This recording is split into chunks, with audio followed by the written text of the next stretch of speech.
Depois da primeira parte do episódio final de Santa Maria, da série da Guerra do Contestado, neste 10º episódio da nossa série documental, vamos retratar os últimos momentos da Guerra do Contestado. Presa aos elos de uma só cadeia, a multidão faminta cambaleia e chora e dança ali. Um de raiva delira, outros enlouquecem, outros que martírios embrutecem, cantando geme e ri. Castro Alves, navio negreiro. Salteiros, um salto gigantesco de espaço e tempo, chegando até as terras contestadas, situadas no território catarinense, nas serrarias cobertas de pinheirais. Agora, a cena não se passa em meio ao fragor das ondas oceânicas, mas sim no verdor das matas ancestrais, que cobrem o imenso Vale de Santa Maria, local do último grande reduto, que abrigava milhares de pessoas. Brilhosos guerreiros, pela causa da posse da terra, foram levados à condição de indigentes no seu próprio chão. Nunca se ouvira falar que nas terras sulinas, mais precisamente em chão catarinense, houvesse ocorrido antes tamanho derramamento de sangue, tanta vilania, injustiça praticadas por quem devia salvaguardar a vida de seus cidadãos. Nunca antes o governo tinha sido tão pusilânime e subserviente, escolhendo servir ao capital estrangeiro, a um grupo de políticos e fazendeiros da região que há muito viviam de explorar a população sertaneja. Enquanto as tropas entram no reduto de armas em punho, percorrem largos espaços pisando sobre mortos e desferindo golpes e espadas em cadáveres já mutilados, certamente nem o inferno vira antes cenas de tamanha brutalidade. Certamente nem o inferno vira antes cenas de tamanha bestialidade. Líder ensandecido e agora mais do que nunca caluniado pelos meios de comunicação, forças oficiais, políticos e latifundiários para tentar confundir a opinião da sociedade e diminuir sua própria culpa diante de tantas atrocidades cometidas. Sem o mínimo despudor e total falta de humanidade em relação aos vencidos, o governo brasileiro e catarinense, à época, juntamente com o comandante das tropas, então ainda presente no campo de operações, entregam propositalmente a vida de centenas e centenas de pessoas. A sanha assassina de grupos de vaquianos, grupos de segurança formados, armados e mantidos pelos políticos e grandes proprietários de terras na região contestada. Sem o mínimo escrúpulo, esses facínoras sobre a proteção do Estado, tendo ainda a garantia de muitos militares que faziam vistas grossas aos tantos atos de vilania, pilham, incendeiam, roubam, mutilam, estupram, degolam certos da impunidade. São muitos os vaquianos que enriquecem absurdamente nos primeiros anos pós-guerra.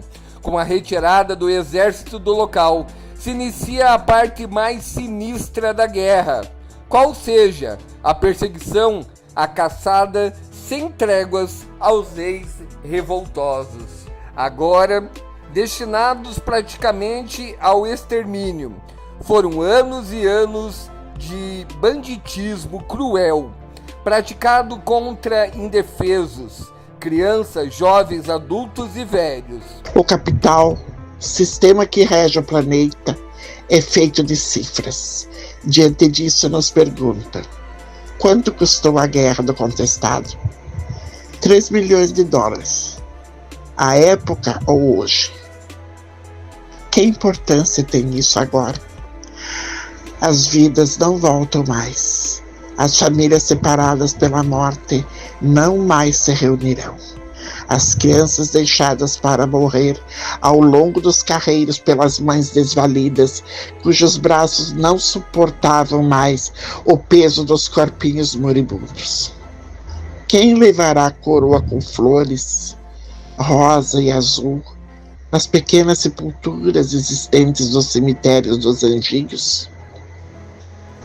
Tudo continuou. E tudo continuou.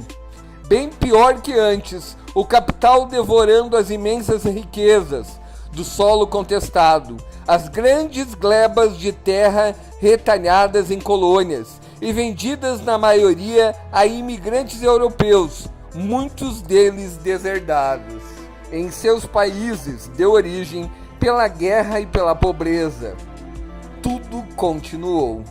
Tudo continuou.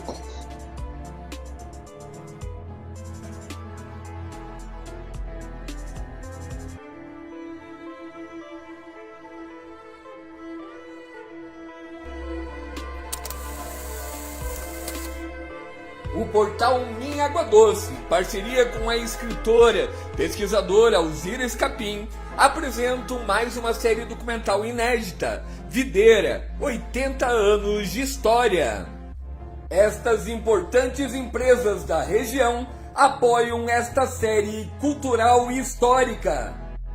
Este trabalho de pesquisa e série documental tem todos os direitos autorais reservados. Minha Água Doce é o melhor jornalismo. Minhaaguadoce.com.br. Minha Água Doce sempre dando voz à comunidade. Além deste projeto inédito da Guerra do Contestado, numa série documental de 10 episódios, também ganhamos um site, guerradocontestado.com.br, onde eu, Júlio César Fantin, jornalista criador do portal Minha Água Doce, e a historiadora, jornalista e pesquisadora Alzira Escapim, com a parceria também da nossa colega Marlise Escapim, percorremos todos os redutos da Guerra do Contestado. Além deste 9º episódio específico da Guerra do Contestado, que encerra com a Batalha de Santa Maria, da série documental Videira, 80 anos de história, teremos ainda um último episódio, o 10º episódio exclusivo da Guerra do Contestado, com o depoimento de quem fez esse documentário e também depoimentos de diversos historiadores que dedicaram as suas vidas à Guerra do Contestado. Imperdível. Tanto o site como a série documental foram feitos por amantes da nossa história, sem incentivo público.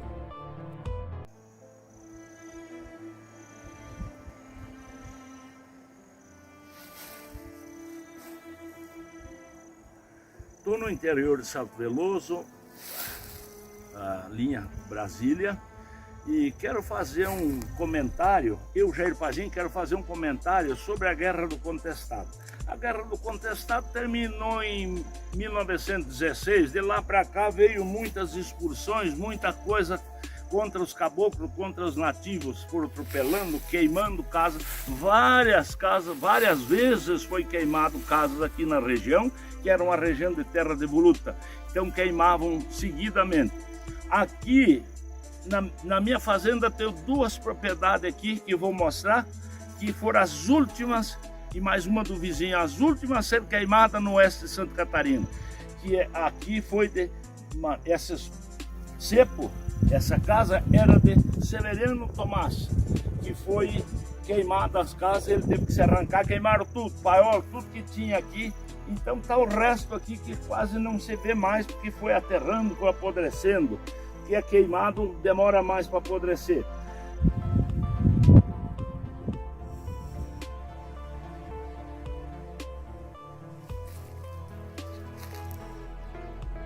Aqui a segunda segunda tapera que eu falei, que é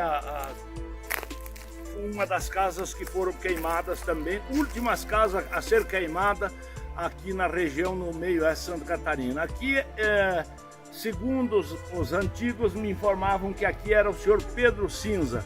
Eu não sei o nome dele certo.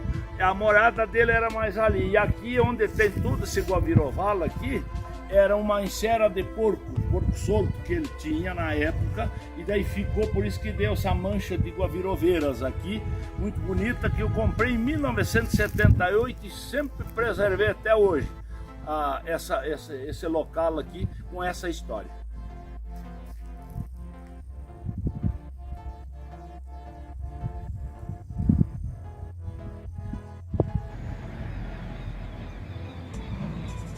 Estou na comunidade de Linha Consulta, município de Salto Veloso. Nas minhas propriedades tem 2 casas que foram queimadas, as últimas casas que foram queimadas. E aqui seria a 3ª casa, de propriedade de Alvadir Farquete.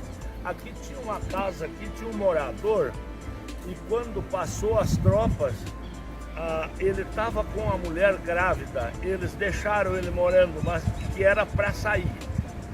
Aí ele não saiu, se acomodou-se, e uma ocasião ele viu as tropas vindo, ele correu e passou para o outro lado, nesse mato, subiu numa árvore e ficou cuidando. Aqui nesse local,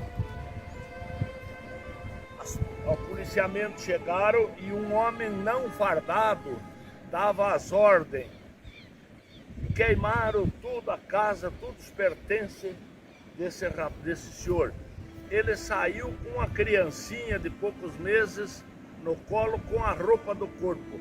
Foi vagando aqui, foi e se instalou num lugar chamado, na época, Légua Quadrada. Hoje é um município de Arroio Tinto, chamado Val Verde. Lá ele se acampou e soube que lá era uma vargem, costa do rio, que era ponto de pouso das tropas que vinham para queimar as casas das pessoas. Aí uma tarde apareceu a tropa, os soldados fazendo acampamentos e organizando para posar. E o homem sem farda, que foi o que dava as ordens aqui, andando, ele da janela do rancho, ele atirou o homem e matou. Aí saiu pela porta da frente, sumiu.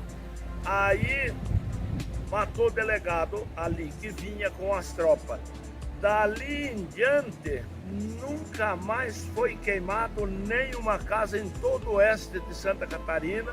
Parou essa história que a guerra terminou em 1916, mas a varredura, a perseguição aos caboclos, queimando casa, se soubesse que era descendente de jagunço, era levado na frente da família e eram degolados.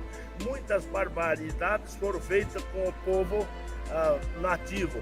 Então, isso ali continuou. Desse fato da morte do delegado, nunca mais vieram queimar casas. Até hoje não se tem mais notícia que vieram queimar.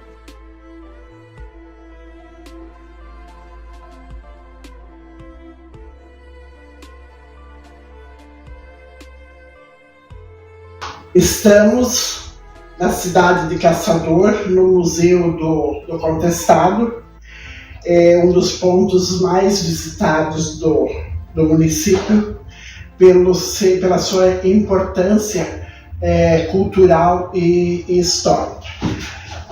E estamos dentro de um dos vagões originais dos trens que passaram pela nossa região a partir da inauguração da Estrada de Ferro em 1910.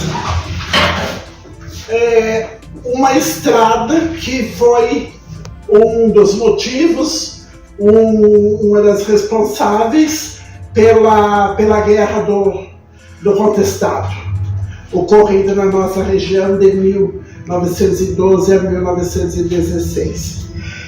E é bom que vocês reparem nos detalhes do vagão, no luxo, no requinte desses vagões para a época.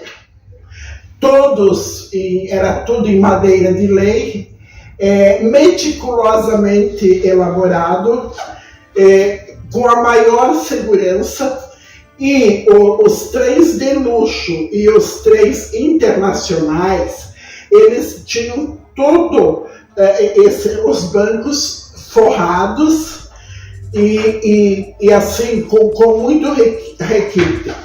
Então, assim, a nossa região, a região do Vale do Rio do Peixe, ela deve o seu início e o seu desenvolvimento à ferrovia, à Estrada de Ferro São Paulo, Rio Grande. E é uma pena que hoje algo que foi tão importante, que foi decisivo no processo de colonização e desenvolvimento, a gente só tenha peças de museu. Porque sem a ferrovia, certamente a colonização ela podia ter demorado até 20 anos a mais. A Guerra do Contestado, ela terminou em 1916 com a assinatura do Acordo de Limites. Mas na década de 1940 ainda se continuava queimando ranchos e caboclos na nossa região. E um desses locais onde se queimaram os ranchos nessa época foi em Linha, Alto Brasília, no município de Salto Veloso. Então, no início da década de 1940, ainda se queimavam ranchos e se expulsavam as famílias de caboclos. Com a assinatura da questão dos limites, na área contestada de Santa Catarina, a área que passou a pertencer a Santa Catarina, nasceram os municípios de Mafra, Porto União, Caçador, Rio das Antas, Pinheiro Preto, Tangará, Ibicaré, Joaçaba, Erval do Oeste, Concórdia, Itaiópolis, Dionísio Cerqueira, São Miguel do Oeste, Ceará, Palmitos, Mondaí, Salto Veloso, Arroio Trinta, Piomerê e Videira.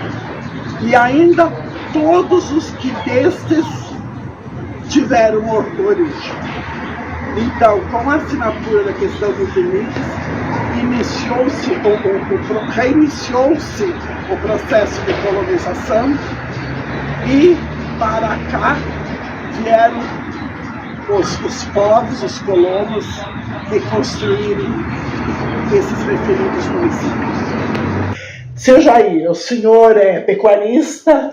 Sim. E o senhor é um grande pesquisador da cultura cabocla da região e é uma autoridade, e também da história do contestado. Então a gente está aqui para fazer umas perguntas, para ter mais conhecimento, né? E a gente gostaria de saber, seu Jair, primeiramente, como que eram as moradias dos caboclos que habitavam essa região. As moradias dos caboclos, talvez eu vou pegar um pouco mais para trás a história, que é no sul do país, quando começou a aparecer os espanhóis e as pessoas que começaram a desbravar, começou o sul, aqui nossa região, o frio, então existia os índios com as casas chamadas de oca, eram redondas, porque tinha que ser redonda, porque são regiões muito frias, e era feito o fogo no centro, e todos deitavam com os pés para o lado do fogo, que com os pés quentes dorme, se tiver o pé frio não dorme. Então era uma maneira de dormirem, então chamada de oca. Aí depois, mais tarde, os espanhóis e outros começaram a imitar as ocas, fazendo, não redonda, mas sim um tipo, casas também para se abrigar do frio. Com as mesmas palha, esteira de taquara, palha, capim que cobriam as casas. Aí chamado de cabana. Daí depois, anos mais depois, formou-se, descobriram que lascar tábuas de tabuinha, de pinheiro, dava de fazer tabuinha, tábuas de rachões que eles falavam que era madeira para rodear. Daí começavam, rachar tábua e tabuinha faziam também tipo de moradia, chamada de rancho. Depois, anos depois, surgiu daí a serra manual, uma serra que a gente serrava de pé, aqui e dois embaixo que puxava. Fazia-se um estaleiro, botava as toras em cima, farquejava dois lados com o machado, depois com o barbante batiam, faziam as medidas tudo certinho, as bitolas que queriam. Daí serravam. Daí não precisou mais com a madeira serrada fazer o baldame. Daí com a madeira serrada faziam soalhos e ficou diferente. Daí com a madeira serrada, com as serras, passou a se chamar casa. Daí essa é a história dos caboclos, das moradias que vieram fazendo. Então chegou o ponto de que madeira serrada era casa. Mas a maioria dos caboclos na minha região era tábua lascada e tabuinha. E essas casas deles duravam bastante tempo, seu Jair? A tabuinha tem uma durabilidade de mais de 50 anos. E eles observavam a lua para cortar essas madeiras? As luas, melhores luas aqui, até os campos aqui tinham esses costumes antigamente, que era cortada a madeira na minguante, nos meses que não tem R. Era a melhor época para que não desse cupim, e nem caruncho, e nem apodrecer fácil. Era uma madeira que não absorvia a água, ficava enxuta sempre. E para as plantações, o milho, o feijão, essas coisas, eles também observavam as luas? Muito, principalmente o milho e o feijão era minguante. E por que, seu Jair, que eles observavam? Porque eles tinham esse costume? Eram os costumes, eram tradição e eram coisas que funcionavam, que tinha resultado. Você plantar fora dessas luas, às vezes não era o mesmo produto, era notável na hora de colher. Então tinha muito significado. Hoje, talvez com a grandes tecnologia e plantações em grandes proporções, não se pode ficar, né? Mas naquela época tudo era baseado nas coisas que a natureza nos oferecia. Porque a natureza não tem substituto. Não tem substituto. Seu Jair, como que era o sistema de vida dos caboclos, e também dos indígenas, porque o senhor conheceu os indígenas verdadeiros que moravam na região. Queria que o senhor nos falasse como que era o sistema de vida deles entre si e de vocês, então, os brancos, os imigrantes vindos do Rio Grande do Sul. Nós, da casa do meu pai, 8 quilômetros para baixo era alemães e austríacos. E dali para cima, que pegava as cabeceiras e ia até o campo, mais 8, que era caboclos, serranos, caboclos nativos e índios puros. Então, eu convivi com eles, sempre, nunca fui chamado a atenção, graças a Deus, nunca. Sempre a gente viveu tranquilo, em paz. O caboclo tinha os meios de comer, de viver. O caboclo, na época, era despejado, era atropelado aqui e ali. Ele pegava um facão e saía procurar outro lugar. Ele chegava lá com um facão, não precisava martelo, nada, um facão. Um facão, dali uma semana, ou talvez um pouquinho mais, ele voltava a buscar a família, que a casa estava pronta. Que era esteira dupla em cima, dos lados era simples, tudo com o facão cortava, as camas eram tarimbas, e posto taquara verde, nova, que ela é flexível, ela não quebra, trançava a taquara e fazia as camas para dormir. Colchões, essas coisas, travesseiro, não, isso eu nunca vi na casa eles dormiam nas tarimbas.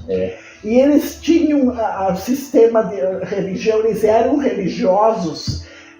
Qual que era o sistema religioso deles? Muito religiosos eles eram, principalmente uma pessoa que sempre eles tinham na ponta da língua era São João Maria de Agostinho. E outros eles eram muito crentes, muito religiosos. E sempre vi os cultos deles, os encontros, sempre cantado, as rezas, a maioria cantadas. E se encontravam e cantavam, oravam, faziam muitas orações, mas quase todas cantadas.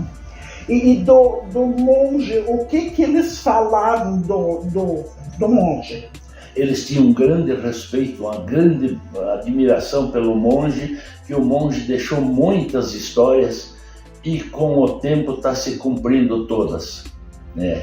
E, então, principalmente ele previu a Guerra do Contestado 50 anos antes, falou do massacre que ia acontecer com os caboclos, com os nativos. Então, eles tinham muito respeito e muita admiração por essa pessoa. Então, na verdade, ele era um profeta. Ele era um profeta. Por muitos, até por mim, quase considerado um santo. Um santo. Então, ele pelo que ele pregou, pelo que ele fez, ele pode ser considerado um santo. Pode. O São João Maria de Agostinho é nascido em 1800 na Itália, em 1840 estava fazendo curas nas serras gaúchas e catarinenses, e que mandavam a ver a análise de água, era potável, não tinha nada, e fazia grandes curas, preocupando do inspetor de quarteirão até o governador de estado. Quem é esse homem? Daí São João Maria fez todo o oeste de Santa Catarina, toda a região, que tem vários causos que se tornou patrimônio histórico aqui também do município de Água Doce, muitas passagens que não dá de contar, porque senão leva muito aí. Aí ele pegou a região da Lapa e lá ele foi convidado para ir se apresentar para o jovem Dom Pedro II.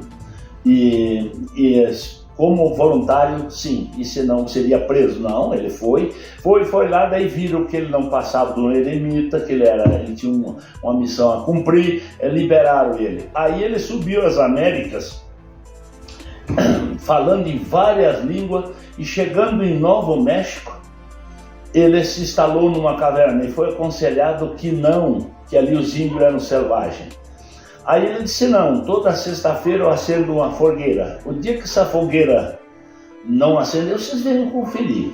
Uma sexta-feira não teve a fogueira, foram conferir. Ele estava morto com o rosário. Senhor Jair, como era o sistema que os caboclos procuravam serviço? Na segunda-feira eles pegavam uma foice, uma enxada e ponhavam nas costas. E vinham passando, que eles tinham os pontos das pessoas que davam serviço, que nem todos davam. Então eles vinham vindo até, por exemplo, lá na minha região, passava na casa do meu pai, não tinha, daí vinha na consulta Godinho, na consulta tinha o professor Benato, não tinha, eles vinham bater aqui embaixo no João de Bortoli, que era um homem que tinha parreira e tinha serviço o ano todo. Taipa, carpir baixo parreira, tirar uva, era o ano todo ele tinha serviço. Daí, quando eles trabalhavam ali, uma das famílias, por exemplo, que tinha várias famílias, várias gente que fazia isso, mas uma mais conhecida, que sempre trabalhava com o pai, era a pedido dos Boava. Aí eles desciam ali e trabalhavam. E no sábado eles subiam e a gente sabia que eles tinham que trabalhar no Deborto, que lá tinha vinho. Eles subiam cantando. Cada Toninho Boava dava um gritinho, assim, ui, assim, trepava o barranco, depois pulava, era o vinho, garrafãozinho debaixo do braço, porque tudo que eles trabalhavam durante a semana era trocado por alimento. Raramente levavam dinheiro, era alimento. Era toda semana eles iam, porque eles não armazenavam, não plantavam. Então era só viviam da mão de obra. Então era o que eles faziam, daí subiam cantando. E o senhor lembra de uma música que eles cantavam, seu Jair? O senhor Lembro, lembra? eu vou tentar apresentar. Eu vou tentar pegar a gaita aqui e ver se fizer um pedacinho da música que eles cantavam. E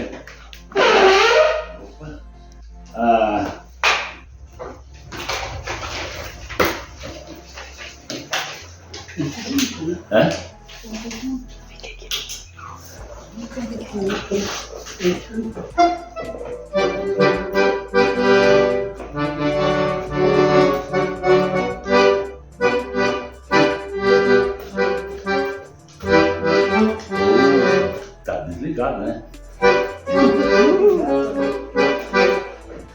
É só a gente ficar nervoso, tu não acha mais, né?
Maravilhoso! Como eles eram felizes! Vinham felizes, cantando, dando risada, era só alegria. Eu nunca vi tristeza, briga, coisa assim, coisa, não, sabe, legal, não. Coisa ruim, feia, coisa tem na classe alta, na pequenininha não é só alegria, eu nunca vi. Eu não tenho assim, não, era só alegria, a gente vê que eles eram um povo livre e feliz. Feliz. Aí, por exemplo, esse pessoal, os índios também, trabalhavam alguma coisa, mas mais faziam cesto, faziam peneira, faziam isso, aquilo, eles mais eram aquele lado. Mas o caboclo mesmo nativo, ele saía procurar o serviço. E os mais instruídos, serranos e outros, armazenavam, aí matavam uma vaca no fim do verão, faziam um charque pro ano. Então e o rancho do caboclo era indispensável o pilão, que era para socar erva, descascar arroz, descascar o milho, socar milho molhado, branco para fazer o biju, era para socar carne de sol, era tudo, o pilão era tudo. E depois vinha a jorna também, que rodavam ela, que faziam a quirela, daí põeavam na peneira, ventavam, tiravam a casca, daí aquele pozinho do miolo, do milho, era apartado, que aquilo era comida nobre para criança, para idosos, que era a maisena de hoje. E como que era a jorna, seu? A jorna era 2 troncos de madeira redondo, que tinha até com 3 pés, ficava na altura da pessoa trabalhar de pé ali. Aí, os 2 troncos de madeira têm a réplica da pedra do moinho, com todas as raiaduras da pedra do moinho. Até eles, quando quebravam panelas de ferro, eles guardavam os pedacinhos e se emprestavam para fincar naquelas raias para quebrar melhor o milho, mais rápido. Daí põava ali, tinha uma tramelinha embaixo que regulava mais grosso, mais fino. Eles moíam mais grossinho um pouco para os pintos. E para quirela, eles, para comer, eles faziam mais fino. Aí moía ali, tinha um cabo que rodava aqui e um buraco no meio. O cara ia soltando grão por grão. Aí, qual o legado que os caboclos deixaram? O legado que os caboclos deixaram no todo ali, essa mão de obra da vida inteira que eles trabalharam pela comida, levavam o fim de semana e ia embora, pouco levavam dinheiro, mas era mantimento. O legado dos caboclos foi que os italianos e outros compraram terras, fizeram, construíram grandes patrimônios, coisa com a mão de obra do caboclo. Esse foi o legado que o caboclo deixou, valioso, foi a mão de obra. Foi o que alavancou, o que levantou, colonos comprando carro novo, comprando terra, era com a mão de obra. Meu pai, por exemplo, pro jipe, coisa, era com a mão de obra dos caboclos. Era grande plantação de milho, que engordava-se porco, só que a família nunca. Era com a mão de obra dos caboclos. Então o legado que os caboclos deixaram de uma valia muito grande foi a mão de obra. Então essa história que alguns falam que o caboclo não era trabalhador é mentira. Não, isso é mentira. Ele não era assim o caboclo mais tranquilo, é um pessoal já da Nato Brasil, que sempre nunca teve nada de coisas contrárias à natureza, então ele é tranquilo por natureza. Agora, não vadio, né? Todos eles tinham sua utilidade, cada um fazia isso, outro fazia aquilo, outros que só faziam taipa, outros que só serravam madeira, mas cada um, todo mundo, eu nunca vi ninguém assim não fazer nada. Não, o caboclo trabalhou. Cada um tinha o seu ofício. Tinha seu ofício, e a maioria queria ver caboclo trabalhar também bem, era empreitada, eles faziam muita empreitada. Então, vixe, aqueles batiam, foi-se até abaixo de chuva, trabalhavam. Seu Jair, como que os caboclos eles faziam o domínio de uma posse de terras? A gente sabe que isso aqui era tudo terras devolutas, né? Sim. Terras do governo. Como que eles chegavam e faziam essas posses? E como que eles vendiam essas posses? Eles chegavam, faziam a posse, às vezes fazendo um pequeno rancho de taquara, de esteira de taquara, rodeado com capim. Daqui a pouco iam lascando um pinheiro, faziam uma casinha, faziam um paiolzinho, faziam uma encerrinha de porco, alguma coisa. Daqui a pouco vendiam aquela posse, vendiam aquele rancho, aquelas coisinhas, o cara comprava e ia morar lá. Foi até o ponto que veio a legalização, que estavam morando em cima, legalizaram.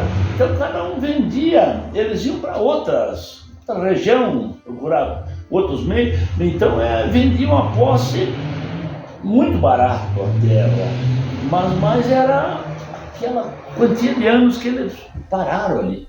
Era um direito que eles já tinham adquirido, trabalharam ali, tinha roça, outros vendiam com roça, com tudo, Então era, e daí iam para outra região, quando saíram dessas terras aqui que eram devolutas, quando veio a legalização, eles foram tudo, geralmente, lá para o Guaraniaçu.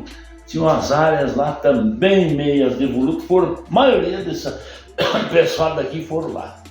Então essas posses que eram adquiridas, elas foram legalizadas pelas companhias colonizadoras depois? As companhias vieram vindo por causa de muitas companhias, muitas brigas feias, tipo Rio das Antas e outras regiões, as companhias vieram medindo. Então, todo o entorno dessas terras onde eu me criei, que eram devolutas, eram terras que as companhias já tinham. Inclusive da linha Consulta, que ficou com o nome de Consulta, é porque o escritório das companhias era ali e cada agrimensor, cada 15 dias, vinha consultar para ver como estava a sua região, e ficou a linha Consulta. Então, até ali eles mediram e venderam para os italianos e alemães. E o que não era vendido, em 1960, veio o agrimensor Dr. Aguado Martins, que mediu e deu cada um o seu pedacinho, 10 anos de prazo para pagar, e daí de lá para cá que os nativos e caboclos puderam dizer: aqui é meu. Senão antes era agregado, era redatário, não tinham parada, não tinham direito. Então, essas terras da região que o senhor fala, de linha consulta, elas foram legalizadas pelo governo do Paraná. Essa terra de Vulu está ali, ainda assim mesmo, com todo o acontecido, que em 1916 eles bateram a data em cima do mapa e ninguém mais fala que saiu a divisa de Santa Catarina com o Paraná, mas ainda assim mesmo, anos 1960, ainda o Paraná tinha uma cisma dos direitos, que eles contestavam o direito do Rio do Peixe. Ainda mandou um agrimensor de Curitiba, Dr. Eduardo Martins, medir essas terras e daí foi repassado para o Estado, que cuidou dessa parte em Três Itilhas. E uma coisa curiosa, foi pago as prestações em Três Itilhas, num cartorário, o seu Ivo Artman, foi pago e foram buscar o título ali em Três Itilhas. Da onde, como que veio, quem que mandou, eu não lembro, eu não fui pesquisar essa parte, mas todos ganharam o título definitivo. Então, com essa medição, com essa legalização, tudo se aquietou, seu Jair. Depois da queima da casa na linha Consul, que pertence ao Veloso, e 2 propriedades minhas que foram queimadas, que foi matado o delegado, nunca mais foi queimado casas em lugar nenhum, e depois de medido ali também terminou. O oeste de Santa Catarina, parte do Paraná, terminou, não existe mais essa encrenca, essas brigas, terminou, ficou tudo em paz. A região foi apaziguada. Sim.